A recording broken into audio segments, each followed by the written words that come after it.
Hello and welcome to the Pretty Good Gaming Daily Triple. That's your no shit gaming news video. 3 news stories in one video with 0 faff. Everyone loves The Last of Us, right? The game that defined a generation of cinematic storytelling and character development in video games? Well, HBO is currently working on a TV adaptation, and according to Neil Druckmann, the game's writer and director and the show's producer, this version will at times deviate greatly from the incredible original game. Speaking with IGN during the South by Southwest conference, Druckmann said, "Things sometimes stay pretty close. It's funny to see my dialogue there from the games in HBO scripts, and sometimes they deviate greatly to much better effect because we are dealing with a different medium. Many will think this is sacrilege or heresy for changing something so close to perfect, while others will appreciate this as we've already got the first game, so we don't need to have the exact same thing over again. Personally, I fall more onto the latter side. I'd rather see a new version of something familiar than see something that's the same, just worse. That said, it's worthless getting excited or frustrated at the moment because we've not seen anything of the show itself. It's also worth pointing out that the show will focus specifically on the first game rather than its highly controversial sequel. On a side note, one of my friends just started part 2 and I'm having a great time listening to him go through all the ups and downs that game throws out. Still don't quite know where he's going to land on it by the end, but that's all part of the fun. Acknowledging the differences between the mediums of games versus films or TV is a great step to adapting a story properly. There are certain essential things that are told to the player through gameplay, but clearly this can't be done in a passive medium like TV,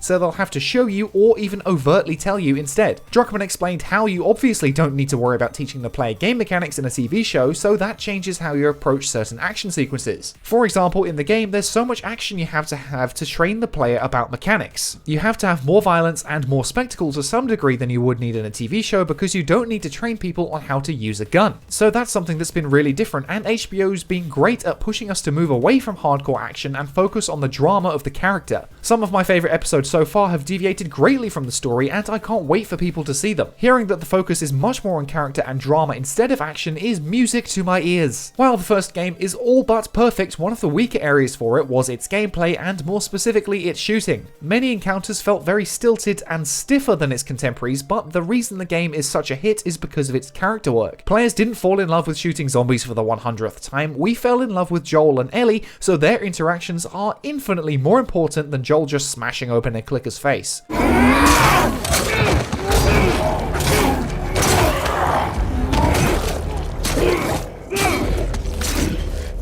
Speaking of, Druckmann said, "I just saw the first prosthetic test for a clicker and it's awesome. It's so rad to see this thing come to physical life. The look of clickers is part of what makes them so memorable, but more importantly, it's how they sound. They're literally named after the sound they make. But the fact that they're using prosthetics seems like a great move to me because we all hate overused CG because it's just so obviously fake. For all its numerous faults, the Walking Dead TV show always had top-notch zombie makeup and prosthetics which were enhanced by CG, so hopefully they're taking a similar approach here. All of the moving parts that we know about so far seem to be good signs for the show, such as casting Pedro Pascal as Joel and Bella Ramsey as Ellie, while also having Chernobyl's writer Craig Mazin. Elsewhere in the talk with IGN, Druckmann said that they're focusing on the philosophical underpinnings of the story. As far as the superficial things like should a character wear the same plaid shirt or same red shirt, they might or might not appear in it. That's way less important to us than getting the core of who these people are and the core of their journey. I've always loved Joel and Ellie's costumes from the game because they're not really costumes at all. They're just clothes, any old crap that they can find, and it's usually covered in dirt. I don't need to see Pedro Pascal wearing that green shirt to know it's Joel, unlike with characters like superheroes where the suit is as much part of their identity as their character or personality. As I said earlier, there's no use getting excited or frustrated at the show just yet because we haven't seen any of it in action, but they seem to be taking steps in the right direction, at least that's what it sounds like. And next up, video games have been filling the void of loneliness for many people, but one game in particular was set to be a double whammy, filling your time by playing a fun game while also teaching you how to meet real women. That game was Super Seducer 3, but unfortunately, gentlemen, the game has been banned from Steam due to supposed breaches of its policies. Super Seducer 3 was created by Richard LaRuina, a real-life pickup artist who will teach you in-game through full-motion videos and dialogue choices how to meet and have sex with women. I tried writing a joke about LaRuina ruining women, but I just couldn't get it out, it's far too cringy. Though forget about getting it out, Richard wants to help you get it in,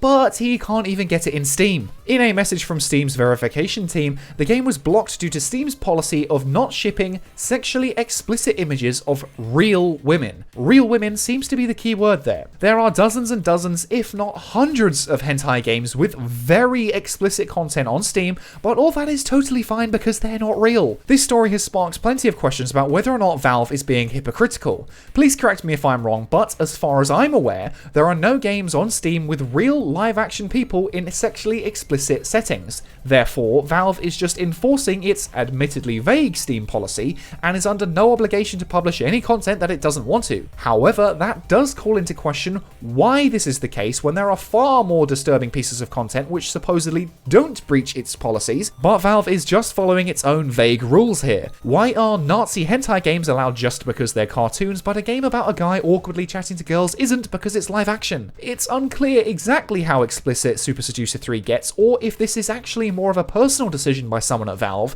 which doesn't seem outside the realm of possibility. One simple but kind of expensive solution would be to rework the whole game so that all interactions are cartoons or CGI, or even just the explicit sections, to get around the real people problem. If Valve doesn't want to publish the game, that's fine, but part of the issue here, as LaRuina points out, is that he's had little feedback on how to make the game suitable for the platform. Clearly, you can tell this guy has had a lot of experience being rejected and trying to talk his way back in, and to be fair to him, he does a pretty good job of talking the talk. In response to being denied on Steam, he explains that he will alter the game to meet the platform's requirements before being bluntly told that the game will not be sold or reviewed again. According to LaRuina, he submitted an uncensored and a censored version of the game, both of which were denied. LaRuina says that both Epic Games and GOG also refused to release the game, so now his only option is to sell it independently, which is a big pain in the ass, but he claims that he will have some form of release sorted this week. Again, just like with Steam, these stores don't owe you anything, and if they say no, that's kind of the end of it, unfortunately. I feel like Valve should be giving clear feedback about the game's problems so that they can do business together, but Steam is a big fish in a very little pond, so it can afford to do pretty much what it wants. Personally, I think pickup artists like this are super lame and cringeworthy, so I'm not missing out on anything. Do I make you horny, baby? Do I? Do I make you randy? Yeah.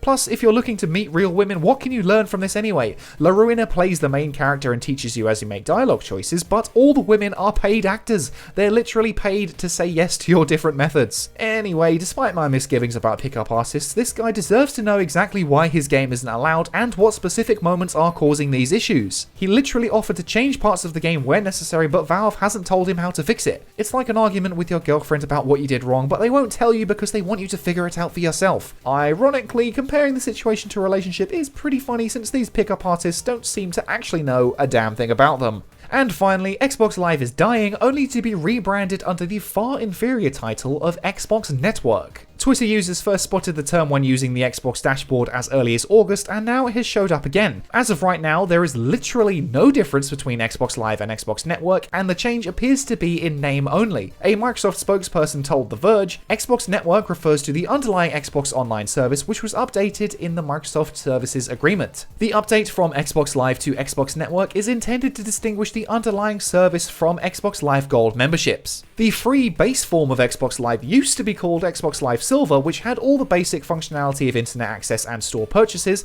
while the Gold version was the premium service which brought extra perks like online play and discounts. I've not heard the term Xbox Live Silver for years, so it looks like it's all but officially retired and now just known as Xbox Network, while retaining the Gold version for online play. Xbox Live Gold is also meant to be changing soon to allow free-to-play games to be playable without the premium subscription, so this probably has something to do with that. Ultimately though, it doesn't look like the user experience is actually going to change all that much, and it's just a bit of unnecessary corporate fiddling. And that's it for today. If you enjoyed this no shit format, go ahead and give the video a like to give it a boost, hit subscribe and the bell if you want to stay up to date on all future installments, toss a coin to your YouTuber over at patreon.com/prettygoodgaming. I've been Henry Cooper, that's all for today, bye for now.